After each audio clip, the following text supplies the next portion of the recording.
জুলাইয়ের সাংবিধানিক স্বীকৃতি, সরকার ও নতুন সংসদের কাছে নাগরিকদের প্রত্যাশা নিয়ে সিডাপ মিলনায়তনে গোল টেবিল আলোচনা, যার আয়োজন করে নাগরিক ফোরাম। আলোচনায় বক্তারা বলেন, জুলাই সনদ বাস্তবায়ন না হলে দেশ আবারও অনিশ্চয়তার মুখে পড়বে। যদি আমরা 1972 সালের সংবিধানের কথা বলি, তাহলে কিন্তু প্রফেসর ইউনূসের সরকার নির্বাচন, গণভোট, সংসদ সবকিছু কিন্তু অবৈধ।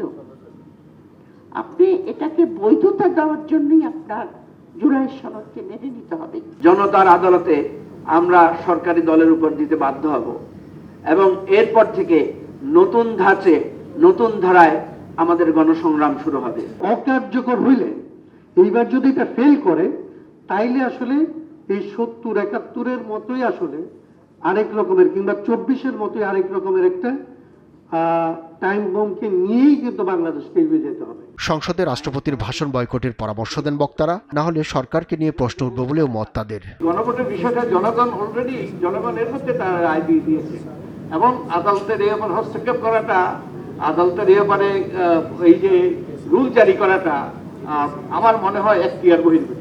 গণভোটের রায়কে ঠেকানোর জন্য বিএনপি কোর্টে যেতে পারে।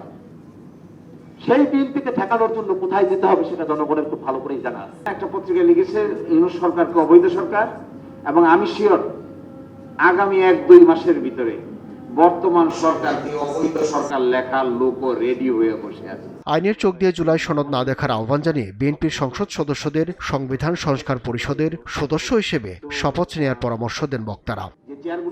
আব্দুল্লাহ শাফি, সময় সংবাদ, ঢাকা।